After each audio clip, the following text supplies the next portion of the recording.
podcast called Dub Jellison Podcast.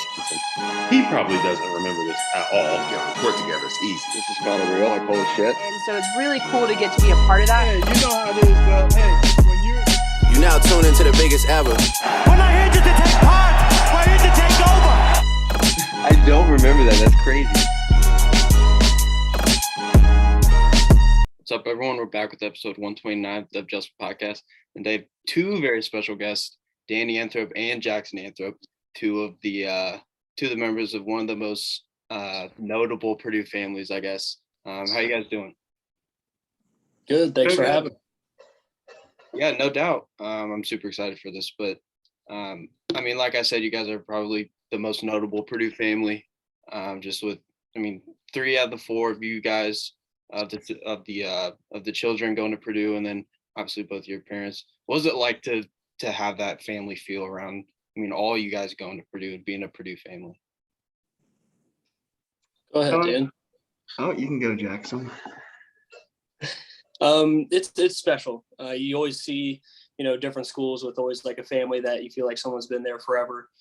Obviously, it seems with my last couple of days coming around, that's kind of been the lingo around town is, even when you go play at places, a lot of people still think I'm Danny because we wear the same number. So it's like, man, I'm not that old.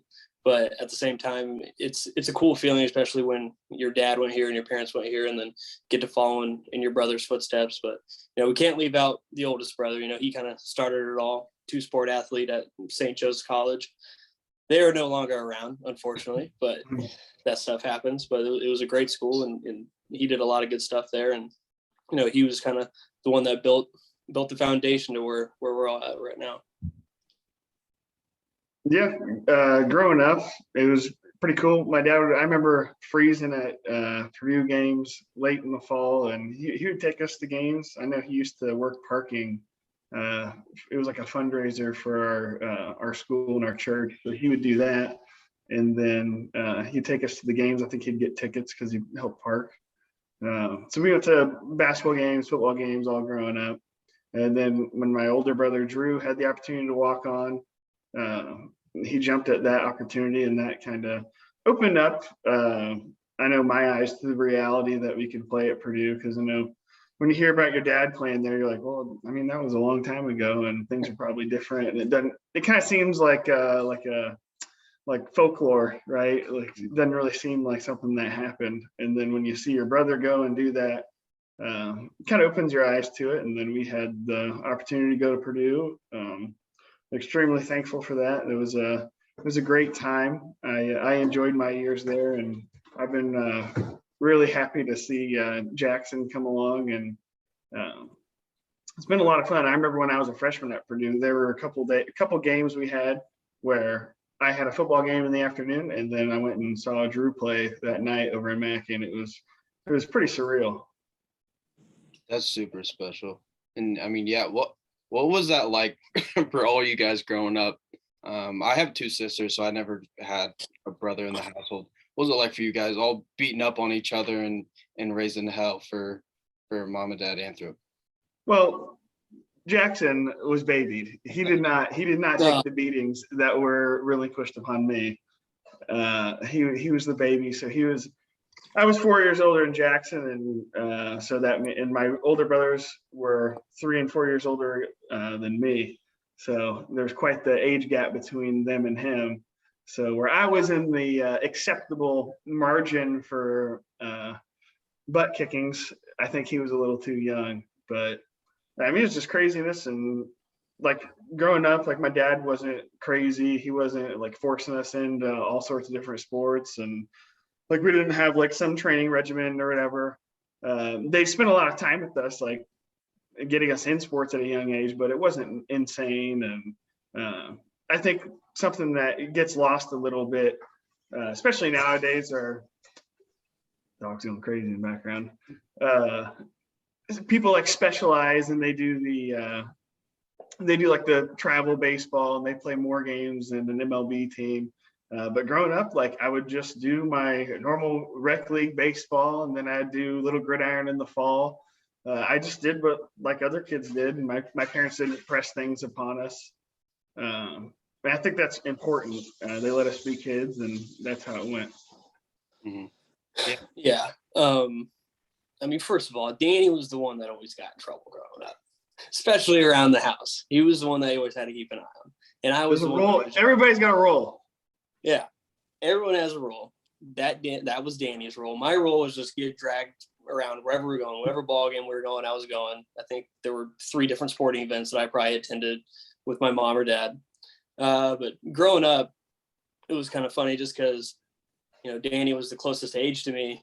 So I'd always follow him around because Jay and Drew were always, by the time they got older, they were always hanging out either together with friends. But, you know, even in the backyard, we'd always play J's versus D's, you know, Jackson and Jay versus Danny and Drew.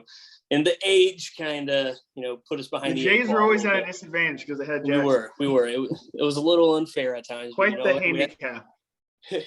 we had to roll with it at times. But I'm trying to think. You said something earlier about sports.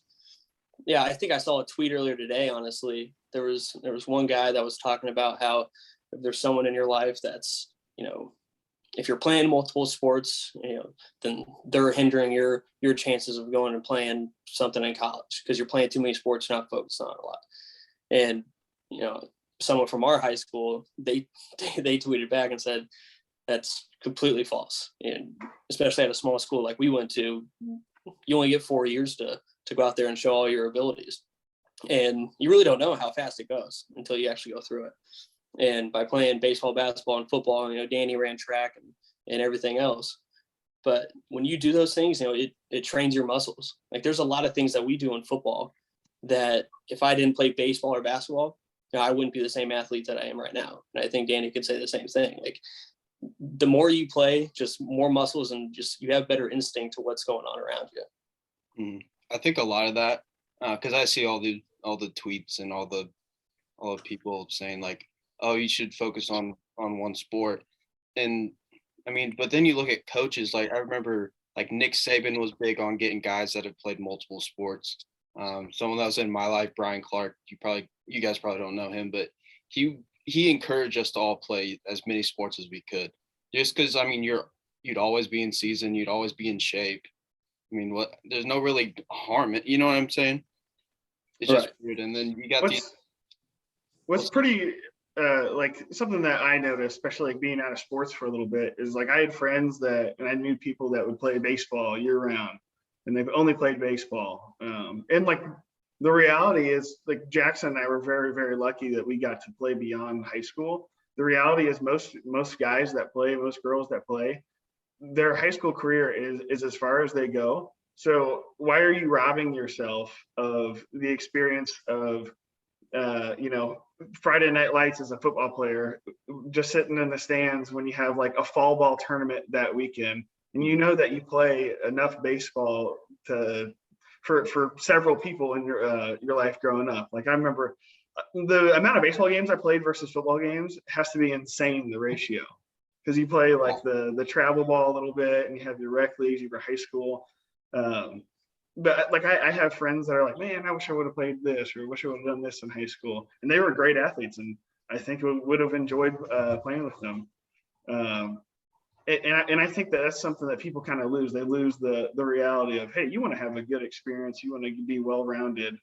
There's no sense in, you know, grinding at one sport when you're going to be a good athlete in your sport that you choose to specialize in. But you have so many other opportunities in such a small window of time to participate in those things and to make those memories and have those experiences. And I'm glad that, you know, I was fortunate that, I mean, these weren't my decisions. These were my parents' decisions that made them. I was fortunate that my parents didn't fall into that, because at that time, like the travel baseball and the AAU basketball was huge, and I didn't really fall into that. And I think some people get burnt out. I'm really glad that we went the way we did, and I think Jackson is too. Like I don't even think football is Jackson's favorite sport. It's like basketball or something. That was literally the thing that I was about to bring up. I was like, my entire life, basketball had been my favorite sport. I was like, that's what I want to do. This is what I want to play. And then as things went on, and you know, that's 5'7". Yeah, being a little guy is not a great mix. So I would have had to play a lot of AAU basketball, but when you play multiple sports, there's a lot of demands and a lot of things you got to go to. And really, I only got into football because Danny was in football. He'd bring his pads home, and I'd look at him like, "What's that?" And then he'd put it on me, and I'd run around, and we'd play tackle football in the backyard. And we had some other plastic things that we would strap onto each other and play, but like even in high school, I remember after freshman year, I thought baseball might have been the best way to go because I had a solid freshman year in baseball, and we had a really good coach. So I was like, maybe this is the way that I got to go. And I really didn't even think about playing college football until maybe midway through my junior year of high school. And it really it's all because of Danny, because what he was doing at Purdue and the connections that he had, it allowed a door to open for me to be able to go and do what I'm doing now. And I really wouldn't be here unless it was because of him, because, playing multiple sports, it kind of took me a path that I didn't think I would take. And I love it. I love the game of football. It teaches a lot of life lessons, and you get to meet so many great people. And, would it be a little bit easier on the body if I went and sat at second base for 7 innings? Yes. But you know what? We all make sacrifices, and the body is one that me and Danny for sure have sacrificed over the years. Yeah. And I mean to cut you off, Danny, but thankfully for you guys, you guys are all stud athletes, but like for me, I was a baseball guy all the way through high school. And like Danny was mentioning, you got the travel ball and all that stuff. Sometimes we were playing 2-3 games a day. That was a typical Saturday. I wasn't gifted enough to play football. I wish I did play football, but and then another guy. I wish I did, but I was soft. I was extremely soft when I was younger. I stopped playing in like 3rd grade, maybe like 1 or 2 years in the tackle. So I was just small, and then I got big. And then I sucked at basketball. But thankfully for you guys, all you guys are studs at any sport and athletics in general. So it worked out for you guys. You've never seen me bat in the 9-hole, my friend. Like I remember arguing with my dad, and if you look at it by the numbers, and this is like Division I scholarships at most universities, and these are rough, but I believe it's like 85 scholarships for football, and they're all full rides, every single one. For basketball, it's in the teens, and they don't split those up at all. They give some to people on different years. And then baseball is also in the teens, but they can like divide those up to where it's, everybody gets something paid for. I remember telling my dad, I was like, hey, you guys need to stop wasting money on the Indiana Bulls and just send this kid to camps. I was like, this is what you need to do. 85 scholarships. If you're looking at it by the numbers, odds are that he has a better chance getting the scholarship that means something playing football. And I was the first one that brought that up to me. So I was like, he can play football. I've watched him play. And I remember just being like, yeah, like if he gets the opportunity to play Division I baseball, yeah, he might get like a 35% scholarship or whatever. And I believe I made some comments like, hey, there's a lot of like subpar guys that make it on the Division I football teams. And I'm not saying this about you, Jackson, but I remember like Jackson's better than some guys that I've played with. So at the time when he was in high school, but yeah, that was always an interesting conversation. Stressful times. No doubt. For you guys, did you guys kind of get that mentality just because your older brother, Jade, obviously he went and played baseball and basketball at St. Joe's, like you mentioned. Yeah. Jade, we always said Jade was the good boy of the family, which, we all try to be good boys, but he had the job of setting the example for all of us, and he did a great job. Stayed clean, didn't do anything wrong. Like I couldn't tell you last time Jade had been yelled at for anything. That was kind of our deal. But, and that's just kind of a testament to who he is as a man and as a father. He has 3 kids, our nephews and niece, and they're great people. And they act like me. Yeah. So, it's kind of funny how that works out. But yeah, you got to give almost all the credit to who he is and who Drew was, because Drew's just a year younger than him. So, they kind of were a 1-2 punch in high school. And, that was something that me and Danny had always looked up to growing up. Yeah. And then, I'm assuming that like when I had Jacob Thieneman on the podcast, this was a while back, and he was talking about his little brother Dylan, who's a junior or senior at Westfield now. And he's like, hey, you're not going to Purdue unless they give you an offer. Was that the same? Did you have that talk with Jackson, Danny? Yeah, so that's like a really interesting topic. So when Jackson started to succeed, like big time his junior year, I remember just being in the coach's ears. And when his senior year came around, he was coming to the camps, and I remember being like, okay, like his high school numbers are good, his film's great, he competes every time he goes in there. Like Jackson's numbers in high school, like, were insane. So that was no problem there. However, I was like, they're going to want to see him. They're going to want to bring him in. And I was like, he's very small, but I knew he could play. And he doesn't quite pass the eye test. None of us did. I grew a little bit when I was in college. So that kind of helped me like on the back end. But when we were going through that process with him, I was like very nervous for his camp day. And I think it benefited him. So this is a funny story. They brought him into a camp, and it wasn't like an elite camp where all these dudes are coming in. They brought him to a youth camp. Funniest thing ever. They brought him to a youth camp, and they like put him through like a pro day. So I think it benefited him that he was, really passing the eye test around all the 9 and 11-year-olds out there. So that was pretty funny. But they brought him in, and he like ran 40s and stuff. And I remember being like, what did you guys get him on the height thing? And they were like 5'8.5". And I was like, that's 5'9". That's 5'9". They'll put him on the roster at 5'9". And like I've grown a little bit. What? I've grown a little bit. They came in officially measured. Sure. Yeah. But they put him through the thing. And I remember Coach Hazel was like kicking him punts. It was the weirdest afternoon, but they loved him. Like, all right, that's great. So then after every single one of his games, they didn't offer him that day. They're like, we really like him, but our scholarship numbers are weird. And after every game, so like every Saturday morning, we would have pregame breakfast. I would go and snag, like if we were downtown Lafayette, we were at the Holiday Inn, I would go grab a newspaper from like the front desk. I grabbed the sports section that would inevitably have Jackson's like insane like 4-touchdown game, and I'd walk up to Coach Hazel for breakfast and be like, so I sat with Coach Hayes, the captains would sit with him, and I would give him that newspaper and be like, yep, had a pretty good game last night. I saw some of our other recruits struggled a little bit. So I was just gassing him up for an entire year. But I remember like it came to the point where it was like redshirt, don't redshirt for me with my injury.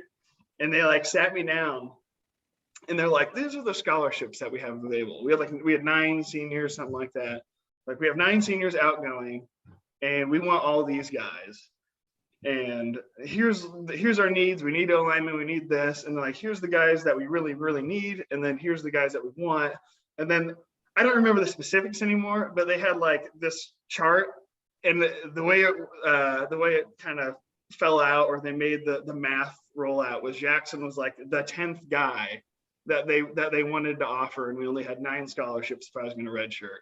So they're like, we need one more scholarship. So if you redshirt, that's really going to kind of hurt our numbers on recruiting. And I was like, all right, well, I guess we're playing this year. So that was funny. And then it took him a little longer than I liked to offer him. And that was kind of upsetting me a little bit, but he had a heck of a season, and he did his own part and he earned that spot. But I remember just thinking like, man, do we want a playmaker that has some of the most touchdowns in a season in Indiana history? Or do we want like a lineman from Alabama somewhere that is, there's a dime a dozen? So things worked out, and I remember he got that opportunity with that staff, and I think we're pretty thankful for that opportunity. Jackson didn't have a ton of offers coming out of high school, and like Purdue Purdue was the dream school, and I think, what was it, like January or something they offered you? It was like Yeah, it was like basketball season. I know one of the coaches came to a basketball practice, Coach Malone, and he stayed for a while, and then he had to go somewhere, so he ended up leaving. And I remember being in the basement. I think I was like, my parents were upstairs. I think Danny might have came home for some reason that night. Coach I'm Hayes sitting there. wanted me to call. They wanted me to do like a conference call. Yeah, so I'm sitting in the basement and playing zombies, because one of the Call of Duties had just come out, and I'm sitting there. All of a sudden, I look down at my phone. It says Daryl Hazel calling you, and I'm like, "Oh, maybe I should answer this." Answer it, and he just asked me how I was doing, and he said, "Do you want how would it feel to be a Boilermaker?" And I ran upstairs, and I think I don't even remember what I said to him. And I think I said, "Oh, appreciate it. I'm gonna need maybe a couple days to think about it." And then when I wanted, he had to weigh in his options. Yeah, no other options, no other offers for anyone. And I remember Danny was like, well, maybe we should like think about it. Who knows? Maybe like more stuff will come. And I was just like, no, this is the one. This is where I want to be. No one else is giving me a chance. So why should I wait for him to come now? So I was like, learn from my mistakes. That I offered the second I committed the second they offered me. I was like, we're going to be the holdout Kings. But then I realized signing days in like a week and a half. So maybe we should jump on this. Yeah. And I think I called him back like that night, and I was like, let's do it. So it was pretty fun. Yeah. I mean, that doesn't surprise me at all that you guys jumped on the opportunity. I mean, for your nieces or for your niece and nephews, I mean, you have to assume that they're going to Purdue as well, right? Like, there's no doubt in my mind that they would go there. We haven't had the 4 and 5 year old down for a combine and really test their skill set, but that would be the dream. Yeah, they're too busy playing Mario Kart right now and learning how to walk and throw things. Fair enough. But yeah, I mean, how special was it for you, Jackson, to have your brother Danny and Jade and Drew, especially Danny and Drew, just being at Purdue, and then your dad, obviously. How nice was it to have them to help you get through that process of getting on campus and getting acclimated to that type of life? Yeah, it's a blessing. Like, a lot of kids don't have, that support group that I had. And it was different. I mean, coming from a small school, I went to college closer than I did to high school. So that was different. But going from a school that had 2 hallways for high school to where I had to go to a different building for a class, I was like, wow, this is going to take some, readjusting. And I'm just sitting there, and I remember throughout the freshman year and everything, like, it was different. I played running back for the last 2 years of high school, and going from that to playing Big Ten receiving, that kind of ball, that first practice, it was like I was seeing, this is all I could see. Things were going so fast that I was just trying to get lined up, and by the time I got lined up, the ball's already snapped, and then I'm laid off the ball. So Danny definitely helped with that process of just staying in the moment, just taking things one day at a time. And it was also good to have a group of senior receivers as well, with Cameron Posey and D'Angelo Yancey and all those guys. But no, they've been there along the way, and I wouldn't be where I am without them. So they've been there, they've done that. There've been plenty of stressful and emotional nights throughout the 6 years that I've been here. And I remember one of the hardest ones was coming in after leading our team in receptions my freshman year, and a man named Rondell Moore came in. So I was a great player, unbelievable friend, and I really wasn't playing a whole lot. So it was frustrating. Like, you didn't know what to do. You didn't want to complain or spread that throughout the team and be a distraction. Danny sat me down, and we talked for like a long time about everything, and we stuck with it. We stuck with the process, and we knew a time will come where your name's going to be called, and I'm glad that I was able to do that.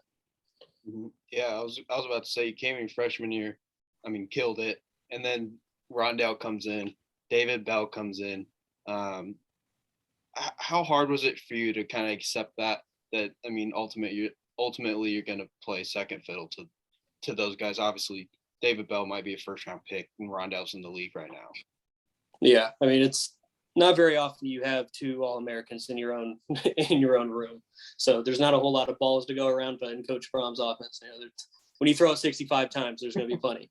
So, I mean, I've learned a lot from those guys, especially Rondell, just from playing the same slot position. He's taught me a lot, and I was able to help him his freshman year. But at first I was upset about everything, but at the same time I was like, well, maybe it's a sign to get away from just playing offense all the time and just always focusing on, I need to do this on offense. And so I went to the special teams coordinator. I was like, put me on every single one, please. Let's do it. Like, that just gets film out there. It gets film because guys like me, probably not going to be a high draft pick, just the eye test, everything. You got to meet me and be able to understand who I am when that time comes. I'll get a youth camp. I'll get a youth camp running around you at pro day. Literally. But yeah, just like those next 2 seasons, played every single special teams thing possible. And right next to the kicker, I think I was the highest graded one. So that was always good. And I learned a lot more about football, more than I ever thought I would. I mean, I played more special teams in college than I did in high school. So that was good. And, even David, I've learned a lot from David. I never thought I'd play with David. And then heck, now we're leaving at the same time. But, he's one of the best people that I've ever met. And, he's a competitor. So that was one of the more fun seasons that we've ever had this year because of him. No doubt. And then, I mean,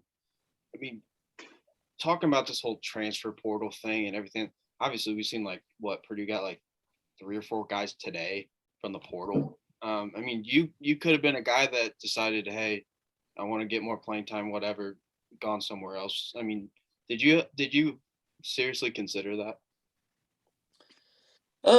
I mean, not really. I mean, there was maybe whispers of me oh, do you want to do it? And then at the same time, I was like, no, because what kind of message would that send? First of all, Purdue was the one that gave me the shot. It's the hometown. And it's we wouldn't want to be anywhere else. So I was like, I don't want to leave. I'm staying here. But at the same time, yeah, you want to play. Everybody wants to play. But at the same time, like I said, what message is that going to send to a lot of other people? It's nowadays, I'm not playing this. I think I'm, not getting a fair shake. I'm leaving. That's kind of how the world is these days. And it's frustrating because you want to see people stay in a program, work hard, learn lessons, even if it's that last year, get a good opportunity to show what you're all about and you mature more. But if you leave one place and you go to the next and it doesn't work out there and you go somewhere else, what does that say about you? Is it the coaches or is it you? So at the same time, it builds character, being sat down for a little bit and you get to see things from a different point of view. So, it's good for coaches a little bit, especially when you're trying to do something with the program. You might have a young team, you want to get some guys that are a little bit more experienced. Because I remember Coach Brom's first season, we had 8 or 9. I mean, we had a good handful of guys that came out of the portal and they helped us.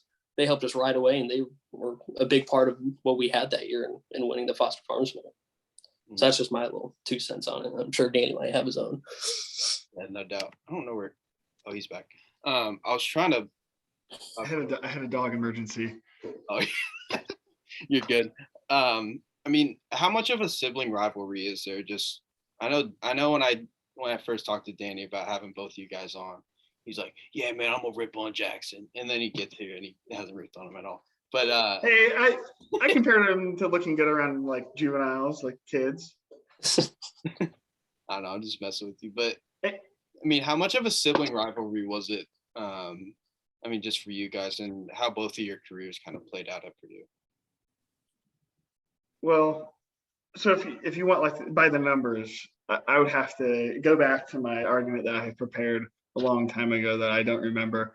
But I think there's a friendly rivalry. I don't really if he would have gone to Purdue and just destroyed any stat or anything I ever had, I would have been totally fine with it. It didn't benefit me at all to have that. So I wanted him to have more success than I ever did. I'm super happy to see the success he's had. I would rather have him, go out and be the clear dominant brother, there wouldn't be a question of, who was a better player or whatever, because I don't care anymore. Like my career is over. So I wanted him to succeed. And I was his biggest fan. It's funny, like, cause like we talk about high school stuff, cause that's like the most like comparable. But and like I have a lot of fun with that stuff, but really like the only thing I like to give him a lot of grief about is just being there. I don't know, like 5 more seasons than me, almost an entire decade.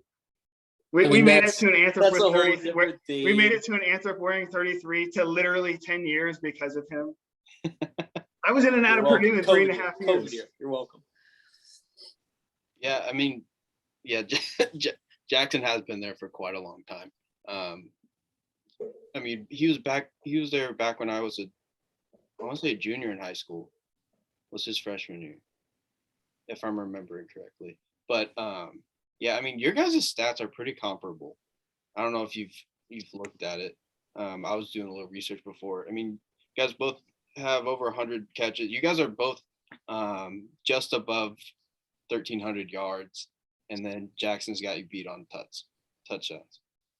So I mean, he's played. The games are comparable too, so he might take the cake on that one. Yeah. If I had a couple more years to do it, maybe who would have known? Who would have known? Maybe I would have been awesome to have a pandemic and Jeff Brom, a couple All-Americans around me. Yeah. Hey, the All-Americans make it tough, bud. Where the ball's going? Turn around, that thing's getting slung 60 yards down the field to number 3. And when he catches it, he's very excited. Yeah, and then I mean, what Jackson, for you, what was it like to be part? Obviously, you came in on a high. Jeff Brom's first season went to a bowl game. Second season went to a bowl game, and then I mean, the next 2 years were kind of rough just for the program altogether. And then obviously this year, 8 wins for the possibility of 9. We haven't had 8 wins since 2007. So what was it like for you to be a part of that turnaround? It was awesome. Really, this was like the first year where you look back on it and you almost get a little frustrated just because, you win one more game and you're playing in the Big Ten championship. And it's wild to kind of sit here and be like, wow, like we haven't done that since 2001. We could have had a shot at a Big Ten title. So, if there was a year to do it, I mean, this was a pretty good one. This is probably the closest team that I've ever been on. It was a good mixture of All-Americans and guys that were very unselfish. And I think that's what made it the most fun. It didn't matter who had the catches, the yards, the success. You were happy for the guy because at the end of the day, when they do the things that they need to do, we're probably going to win. And if you look back at the games that we lost, we had about, I think the games that we lost, we had like a combined 11 turnovers. So, I mean, those things happen, but at the same time, it was fun being a part of, being a baseball guy playing at Wrigley. That was fun. It didn't even feel like a game. Like when it was over, I was like, that was the weirdest thing I've ever done in my life. Doing that, beating Iowa at Iowa, number 2, and then beating Michigan State at home, and they were number 3. And they just came off a great win against Michigan. Just all the games that we played, that was just a really fun season. And then even getting to go and play at Ohio State, offense did a pretty good job. Stuttered there a little bit at the beginning, but I mean, it happens. That stuff happens. It's a tough game to play. They were a good team, but all in all, it was a really fun season. It's something that I'm very, very thankful and glad that I had the opportunity to come back. And we're getting short on time. I got a little more than 2 minutes. I wanted to touch on Danny. Obviously, you kind of facilitated this with your new job as a police officer, but I thought it was so special that you, Jackson, and all the wide receivers were able to, go and just be around the kids in the community. So how'd that come together for you guys, and how much did it mean for the both of you? So at the police department, we have this program called the Community Outreach Program. It's like the Community Officer Program, and I'm part of that. It's headed up by Randy Shear. He was my old night shift lieutenant, And so I can't tell you how many officers. I think there's like 15 of us in there, and we all have to come up with some sort of an event, at least one a year. And I was like, some not so great stuff happened in the area that we took the kids to, and I remember being in there and like talking to the kids like all summer. I go and I make time to do that all summer. And I was like, dude, Purdue football players would be like heroes here, because I would like give them. I had like posters and stuff. I give these to the posters to the kids, and they're like a year old posters, and they don't care, man. They love it. So I got with Jackson, and I got with Coach Shep, and they really put that together and made it happen. And dude, the Purdue football team, they were rock stars, man. Like Milton Wright, I don't think I'd met him like one time. That dude had kids hanging on him all day. It was awesome. And like they had a blast with the kids. It wasn't like they were forced to be there. And I think it really meant a lot to both the kids and the players. It was good to see that. And I'm not surprised. That's just what Purdue brings, that kind of caliber of people to you. No doubt. And that even had like a good feel good sense throughout that whole entire community too. You could just tell in like the parents' faces and the kids' faces, it just made their entire day. Like you could just tell that right there kind of just sparked a little light in them, and they were just like, you left and they were smiling. It was like, that was awesome. Like we want to do it again, and I hope we do. I told you guys off air, but I think that was something really cool that you guys did. And like Danny mentioned, the Purdue football players are like rock stars in the community. I mean, I don't know if you guys really understand this, but for a kid that never played college football or anything like that, meeting guys like Dave Bell, Milton Wright, Jackson Anthrop, I mean, that they'll remember that for the rest of their lives. And I don't think a lot of guys really realize that, especially in college. I think pro guys, they realize the magnitude of kind of who they are and things like that. But yeah, it's just super special for those kids, and it was awesome to see you guys give back and just, I mean, even if it was just spending time with them and hanging out, like that's something that they'll never forget. Yeah, it's super important, and like Purdue does such a good job with like youth camps, different outreach events. But like the place that we went, like those kids aren't going to make it to a Purdue event. They're not making it to the camp and seeing Jackson running his 40. They're not. And so like Purdue, it was like Coach Shep and everybody at Purdue University, they took a step forward. And I kind of explained that to them when we met with them briefly before. And that's huge. And when I was at Purdue, we didn't do that. Like I think we went to the Boys and Girls Club one time. That might be the next closest thing, but nothing like that. And it was kind of twofold.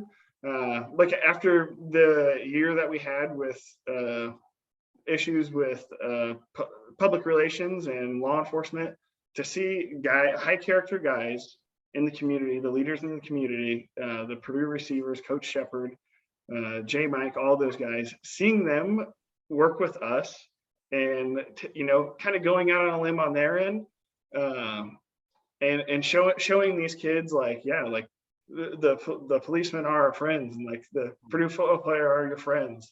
That meant a lot to people, and it meant a lot to me personally, because they didn't have to do that. There were guys in that room that probably didn't have the greatest view of law enforcement, and maybe they had like a negative experience in the past, something like that. But I think they realized the importance and the impact that would make. And I really appreciated that. And it's something that I really hope that we can do moving forward. I think it's important to, not just do it one time, because I mean, that was a huge day. It was awesome. But like when they have downtime and in the spring and in the summer, getting out and doing those things, because I'm going to continue to do it with my role that I have in that program. And it was nice having Jackson there because I always had a connection. But Coach Shep is huge, man. I love that guy. He didn't have to do that.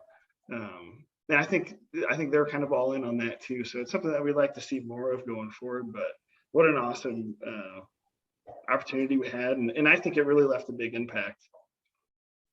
Yeah, I would have to agree. I mean, obviously I wasn't there, but I know you and I had talked about this the last time you were on, just the relationship between citizens and law enforcement, how it's been kind of, I mean, we could go off forever about all this stuff, but I mean, for all you guys to just come together and show that you guys are together, I mean, it means a lot to, I mean, not only to you guys, but I'm sure other officers, both in your department and other departments, looked at that and they were like, okay, maybe we can go do something like this. And I just think that's really important for everyone, especially you guys. I know you guys aren't appreciated as much as you should be, in my view, but yeah. What's like what I took away from it was like, we as officers in law enforcement, we see like, okay, this is a problem. This is a disconnect or rift that we have. And Purdue football, they see, yeah, this is a problem. This is an issue that we have. And we weren't just going to stand by and complain and, cry about it. We took active steps to improve it. And that's what I like to see. And I think that's what is lost in the United States of America right now, is people see issues and they do nothing about it. If you want change, step up and do something. And I'm glad that people are doing that. And it's refreshing to see people doing that, especially when, the trend is to just, point out a problem and say, yeah, that's a problem, and not do anything, not offer any solutions or anything to solve it.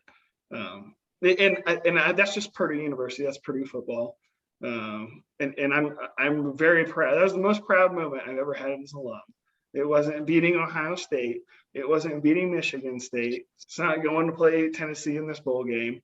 Well, someday when we win the Big Ten championship, that's not going to be my proudest moment. It was, hanging out and making a difference in the community when they didn't have to. And that'll always be my proudest moment as an alumni. No, I mean, I could certainly see that. And Jackson, what was that like for you, for your teammates to really embrace your brother and what he's doing, and just come together as one and show that community feel that, I mean, we know we all have in West Lafayette. Yeah. I mean, it was huge for the guys. I mean, I know, the receiving group, we always said, we lead this football team, and that was something that we felt was something we needed to do. And having Danny helped as well, just from being an old football guy. And, they don't get, like you said, they don't give enough credit. I mean, this guy's got the hardest job in America, like right next, like, I don't care what it is, whether you're a scientist or, an astronaut. I mean, those things are hard. But when it comes down to like going out and doing stuff and being put in situations that's not fun and seeing some things that you don't want to see, there aren't too many people that can do it. So I give a lot of props to him. And we're thankful that we got guys like him to do it and his fellow officers. So, and having the receivers go out and see Danny and see his other officers and everyone around there and how they interact with the community, I think that opened up a lot of eyes. And also just bringing, just the game of football. Coach Shep got a lot of footballs and we were out there throwing it around, and, it's funny what a game can do. And it brings a lot of people from different backgrounds and different walks of life together. And just for that little time, that little hour, football and just getting to know one another, that was the only thing that anybody really cared about.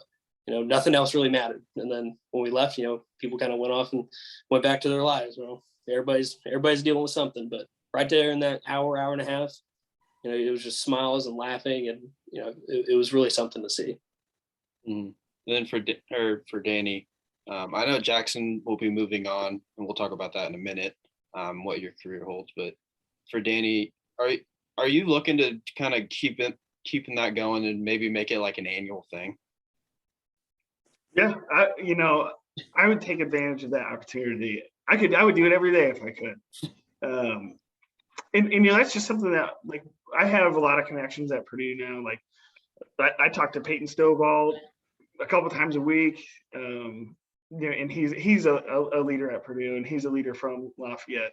So he's a good connection that I'll always have, even though Jackson's going on to bigger and better. And like, I think I always have that connection at Purdue football, and just having that base of, hey, this is what we've done and this is what we've seen. I would love to do it. I'd love to expand upon it. And I would like to get, like, it would be really easy is the basketball team, because every apartment complex has a basketball court. So like, that's just cake. I would love to do that with them. And I know Coach Paint pretty well. So I haven't really talked to him a whole lot about it, but I'll probably be in his ear after this crazy season they're going to have, because this is going to be awesome. I've been kind of locked in for this Purdue basketball season, like I've been for football forever. It's interesting to see that. But yeah, man, it's something I love to do. It's like two of my life's passions kind of falling into this perfect storm of, wow, this is a great opportunity to help these kids and help this community. And it's kind of crazy how my life has kind of been a winding road, and then now it's like, okay, like both paths I've taken are pointing me right here. It was obvious, like when they said, hey, what do you want to do as an fan? I was like, well, I'll probably get the Purdue football team to do something cool, and that was that. Yeah, I mean, I'm sure Paint and the guys would do that. Yeah, I mean, it's the same kind of guys. Like you look at Raphael Davis, that guy is one of my favorite human beings to come out of Purdue University. The stuff he does is incredible. Like, my Twitter feed might as well be the Raphael Davis retweet machine. I'm not kidding. Like, every time I see something from Ray, I'm like, yep, I guess I'll put my stamp on that. And like, because I don't really tweet a whole lot anymore. Sometimes during game days, but like, I'll just be like, oh yeah, that's cool, Ray. I like that. And like, he's sponsoring all these kids to come to his camps. I went and he invited me to one of his camps, and I was super thankful for that. That was cool. Kind of had like the same vibe as the thing that we did. But this is something that Ray has really taken upon himself. And if we had, a few hundred more Ray Davises, the world would be a better place. 100%. And I've had the blessing of becoming friends with Ray, and you just can't say enough good things about that guy. I mean, literally every single thing he does with the crew life movement. And, I mean, he's got so many damn things. I don't know how he has time for it. And I don't know either. And he's still making time to leave an impact on these kids in all the places I mean, most specifically Georgia, and then Fort Wayne, and then Lafayette, and now he's kind of going around Indy. But yeah, I'm surprised you guys haven't hooked up more and done some stuff. We talked about it. That's in the works. I got a dog emergency. I got to do it again. All right, fair enough. And then Jackson, I know I mentioned this earlier, but I kind of want to talk about your next steps and what that pertains for your career. I mean, are you looking to participate in any like Senior Bowl type games? I know Danny played in like the East-West Bowl and things like that. Yeah. Things are kind of wild right now. And to be honest, right now I'm focused on, the Music City Bowl in Tennessee and getting the guys ready to go.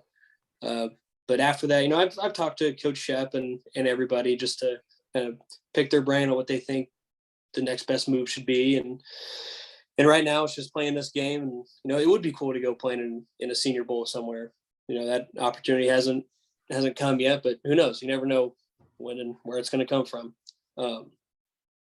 So that'll be like the next deal. And then after the game, I'll probably talk to a couple other players that have kind of gone through the same experience. And I'm probably going to talk to Danny and see what's best. But just getting ready for pro day and getting ready for the next step. Hopefully there's an opportunity out there where I can slide on in and make the most out of it and give my all for whatever thing that comes up next, whether it's playing, coaching, whatever. You just want an opportunity. That's it. Had an opportunity at Purdue and stuck with it, and it turned out pretty well. And I just hope there's another opportunity down the road. Most definitely. And I mean, there's been a lot of guys that have at least gone through the process and have been in the league. I mean, most of probably Rondell and David Blau and Derek Barnes and a lot of those guys. How much are you going to lean on them for, support and advice and things like that. Yeah, just ask them how the experience was. Like, what did they do? What do I need to do? What do I need to focus on? And I know for me, just being able to know the game, there's just that much more. Just the fine details of what truly is going on, what you see. That'll be huge. That'll, I think, kind of give me one up on some guys that, who might have me in, speed or, being 6'5". So just being able to know the game even better, and just getting in the best possible shape that I can possibly be, and just fine tuning route running. That's always a big thing, because I like to watch Edelman. I like to watch Cooper Kupp, and even Beasley. Those guys are beasts. And some, a lot of people are like, how are they in the league? And people are like, oh, they do a little bit more than you, or they're a little bit more than the next guy. So those are guys I like to keep an eye on. And then Danny, for you, what did you take from your kind of short experience in the league with the Colts and that opportunity that you can pass down to Jackson as he goes through the process as well? So it is a heck of a business. And like football goes from being like guaranteed to go to Purdue, you're almost guaranteed unless you are a moron and you get in trouble and get kicked off or something. Like you have guaranteed like 12 opportunities a year to play football. When the last whistle blows in Jackson's last game, nothing is guaranteed ever again. And like that's what like I had the opportunity to play in the Shrine Game. That was big. That was where they had all the scouts and stuff. But kind of what I can foresee Jackson going through is, getting like a rookie camp invite, something like that, because he's competed at every level that he's ever been at to that competition. Like I don't think if Jackson gets this opportunity to compete in the NFL in whatever capacity, he's going to compete well. The NFL for a receiver is actually a little bit easier than college because they can't touch you after 5 yards. The quarterbacks are all elites. So it is like, you run your routes and like really what you do, like running your route doesn't matter as much because the ball is going to be like right there. Like you just have to make sure that you're hitting your brake on your fifth step and looking over your left shoulder or whatever. And that was like, what was like the frustrating thing was like, it was a little bit easier pass game wise. But, I'll talk to them about like one of the important things that I did in that process was teams that would talk to me, they would call me on the phone and I would talk to those coaches. I'd be like, okay, let me go look at their roster. Oh, they have Odell Beckham, maybe, and like 4 other guys that are dogs. Maybe I should look elsewhere if I have the opportunity to sign as a free agent, or because most people like they'll have a few different places they can go at the end of draft day if they go undrafted. And a lot of people stick it out in the league undrafted. A lot of people stick it out in the league going to rookie mini camps and literally taking a man's contract from them.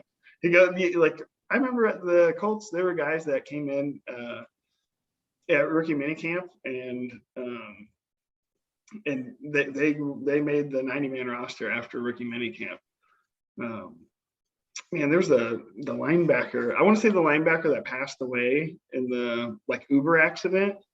Oh, yeah. Shame on me for Edwin. Edwin.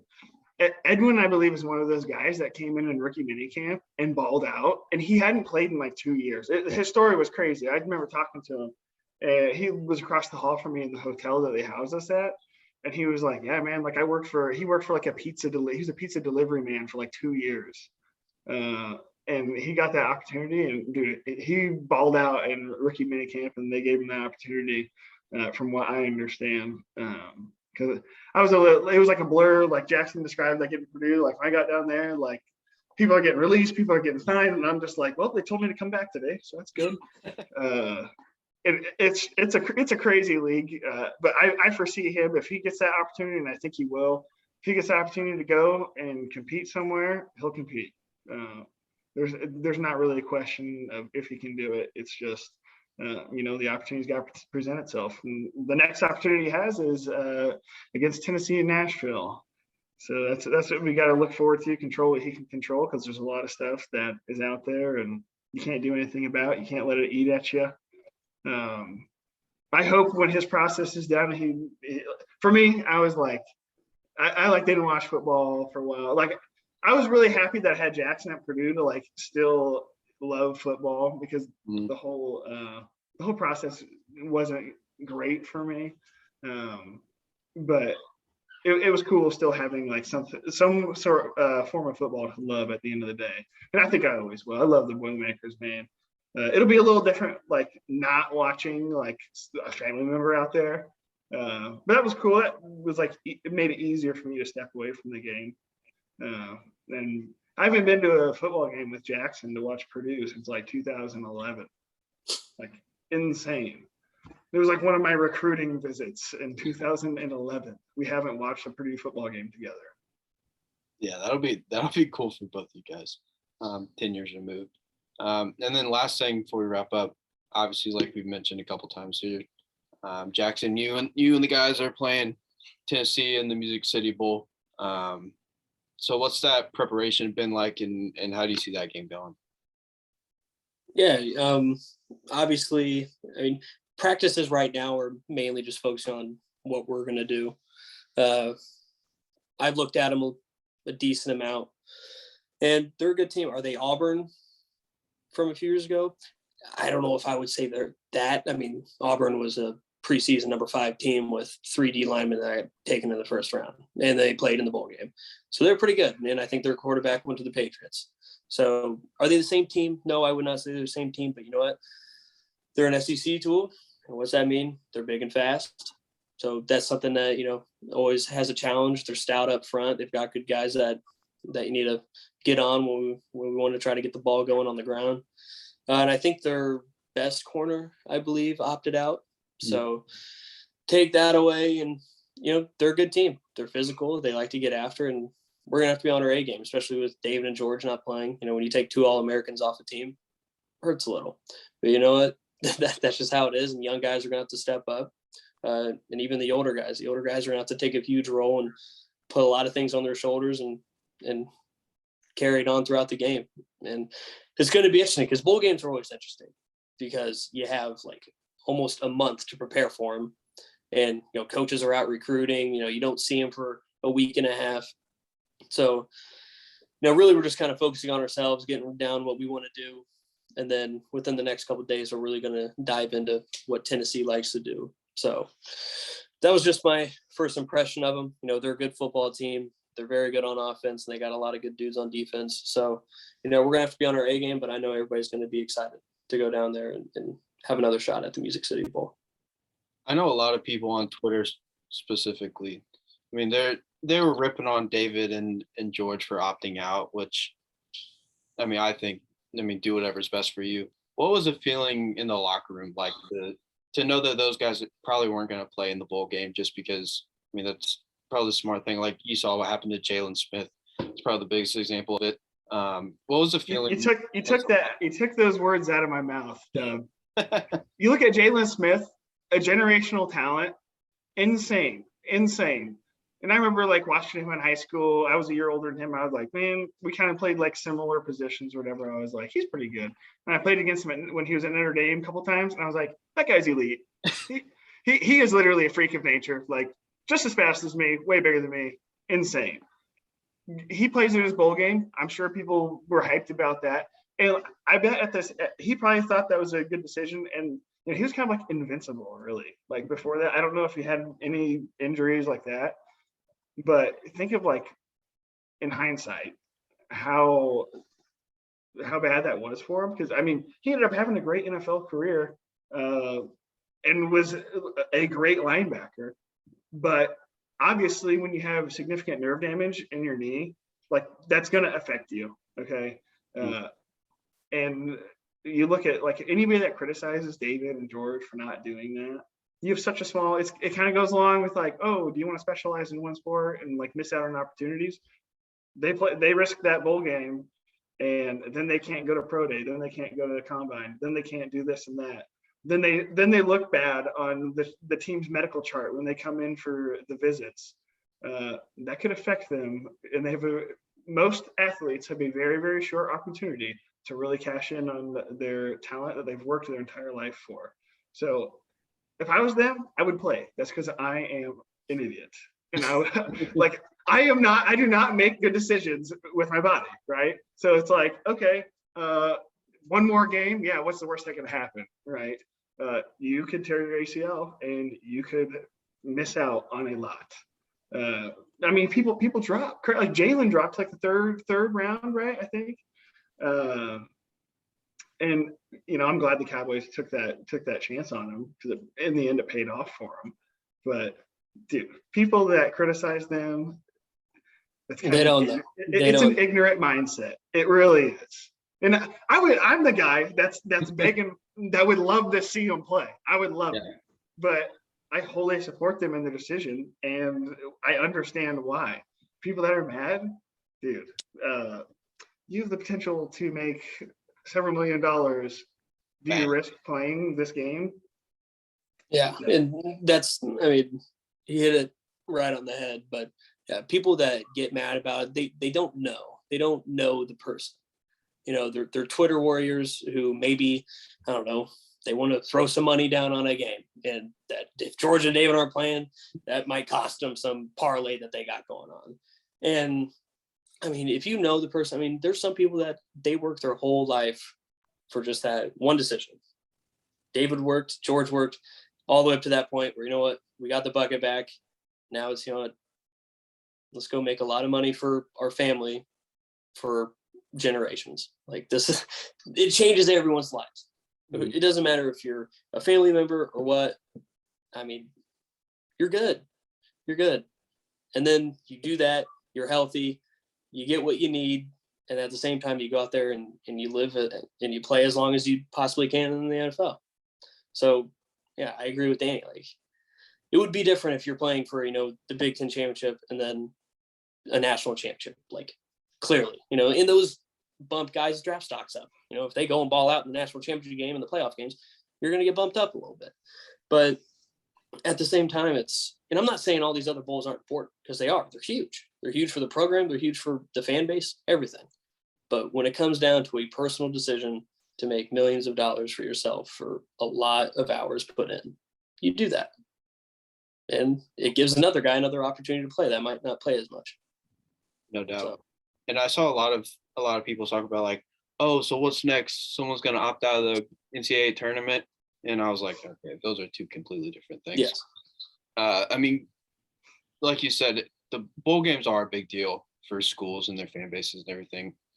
But you have to find that line of, like, if you're going to the college football playoff, say Purdue's in the college football playoff and David and George opted out, I might have a little bit of a different perspective about it. But I mean, football, it's so unpredictable. Like, I mean, you saw what happened to David in the Notre Dame game.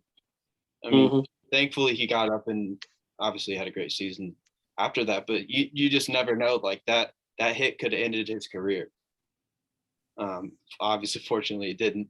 But yeah, I don't really get all that hoopla around it. Yeah, there's a lot of things that can happen out there. I mean, it could be as simple as, you go and push crack a guy and you're blocking him. All of a sudden the pile goes longer than you expected, and boom, right into the back of your leg. It wasn't even like you were running around doing something. It's as simple as that. Or returning a punt very, very far and something happening. These things happen. Yeah, no doubt. I mean, we went like way over time, but I really appreciate both of you guys coming on and doing this. I mean, I wish nothing but the best for both of you, and wherever life takes you, Jackson, and obviously Danny here in our community, serving us. But like I said, I can't thank you guys enough, and I really appreciate you taking the time to do this. Jackson's got a few more coloring books he's got to do before he gets his second degree at Purdue, so he'll be around for a little while. Yes, hilarious. I try to stay in between the lines. All right. Thanks for having us. Thanks for having us. Yes, sir. No doubt.